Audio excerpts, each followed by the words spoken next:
A long time ago, in a peaceful village by the river, there lived an old man named Olumide. He had lived a full life, with a loving wife and children who had all grown up and moved far away to start their own lives. Now, Olumide was alone. His wife had passed away, and his children lived in different places. He lived in a big house with many rooms, but he was not completely lonely. His tenants kept the place lively with their laughter, talking, and sometimes even fighting. They made the house feel warm and full of life. One of Olumide's closest tenants was an old man named Papa Temidayo. Like Olumide, Papa Temidayo had also lost his wife.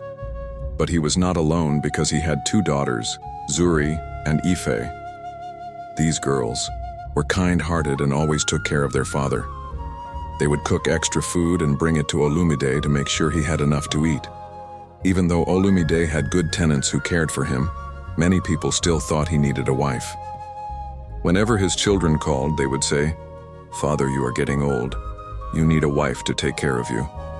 Even his tenants would joke with him, "Olumide, you need a woman to cook for you and wash your clothes." But Olumide would laugh and shake his head. "I'm too old for all that," he would say. "What do I need a wife for?" Then, one day, something surprising happened. On a sunny afternoon, Olumide called all the tenants together for a meeting. The tenants whispered among themselves, wondering what it was about. Maybe he wants to raise the rent, they thought. But when Olumide appeared, he was not alone. Standing next to him was a woman. "I called this meeting to tell you all about something important," Olumide said. "This is my new wife, Esin, and she is now the matron of this compound." Everyone was shocked. Esin was a tall woman with dark skin and strong features. She had never been married before, and now, here she was, standing beside Olumide. She smiled quietly, but her eyes seemed to watch everyone closely. The tenants clapped politely, though some were still surprised. So Olumide finally got married, they thought. He said he didn't need a wife, but now he has one. Esin smiled, but it didn't seem very warm. Life in the compound continued as usual. Esin began talking to the women and would sometimes chat with them. The children liked her too, but soon things started to feel strange. Esin seemed to always have a huge pile of clothes to wash. No matter how much she washed, there would always be more the next day. The other tenants began to wonder, how does she have so many clothes to wash when she doesn't have children? One morning, a young man named Kofi went outside with his laundry. When he reached the clothesline, he saw that it was already full of Esin's clothes. He sighed and knocked on her door. "Madam, the line is full. Can you move some of your clothes so I can hang mine?" he asked. Esin opened the door a little and frowned. "There's no space. You can hang your clothes on the fence or wait until tomorrow." Kofi was upset. "This isn't fair, madam. You do this every day. It's like you think you're the only one here." Esin crossed her arms. "This is my husband's house. I can do what I want. If you don't like it, leave." Before Kofi could say anything, she slammed the door in his face. He was angry, and soon, the other tenants came outside. "She's always like this," one woman said. "She thinks she owns the place." Zuri and Ife were also there.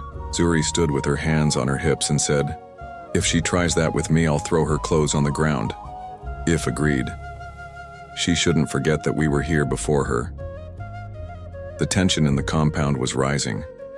Most people kept their distance from Esin, but it was clear that one day she would clash with the wrong person. As time went on, Esin began acting like she was in charge. She did whatever she wanted, whenever she wanted. She took over the clothesline and the kitchen area, speaking rudely to the other tenants. Most people stayed out of her way, but Zuri and Ife had had enough. One morning, Zuri woke up early with a large pile of dirty clothes. She wanted to finish before the sun got too hot, so she took her soap and bucket outside.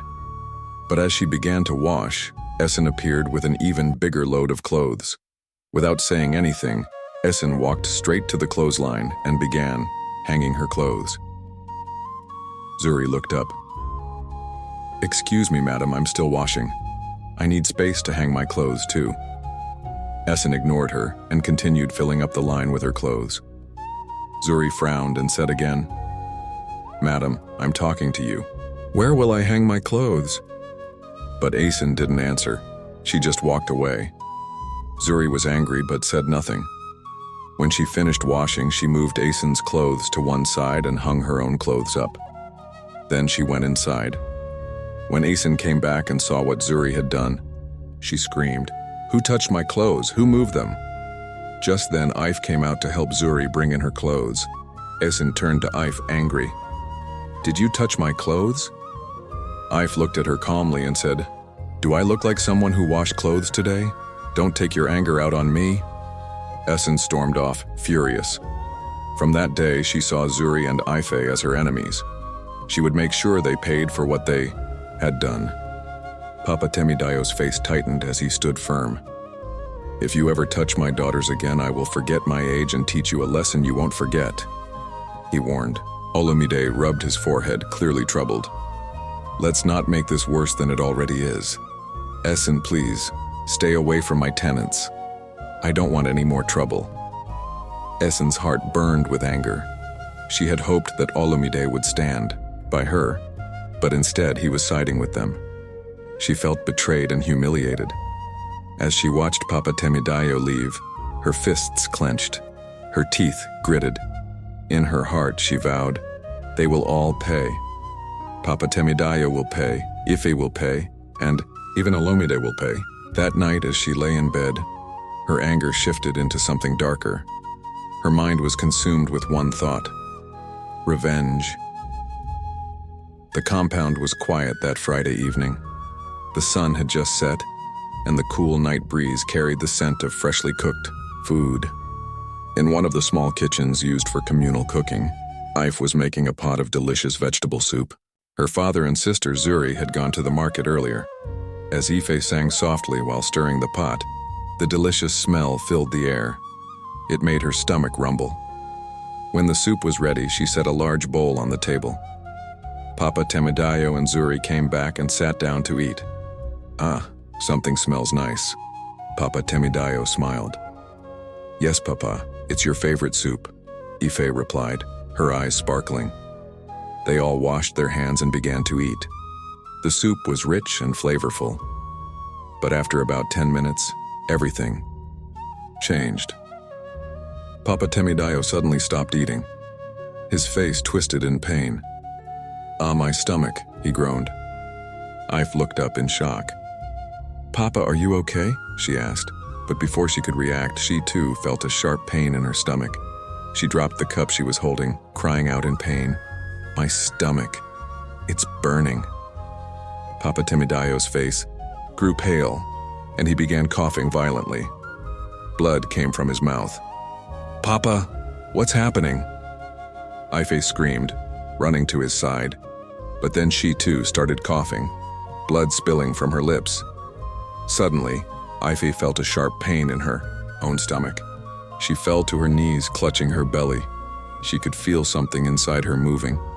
She opened her mouth to scream, but no sound came out. Then everything went black. The neighbors heard the horrible screams and rushed inside, only to freeze in horror. They saw the unfinished dinner on the table and Papa Temidayo and Ife lying lifeless on the floor, their eyes open, blood dripping from their mouths. Zuri, barely alive, was lying there, struggling to breathe.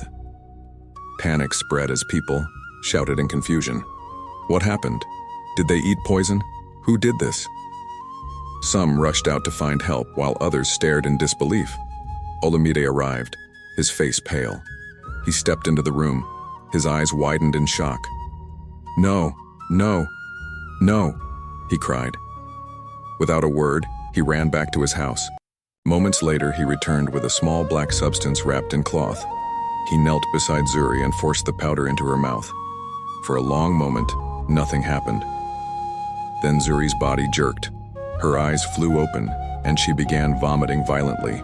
The neighbors watched in horror as nails, tiny pieces of broken glass, and thick black liquid poured from her mouth. "This is not ordinary," someone shouted. "This is witchcraft."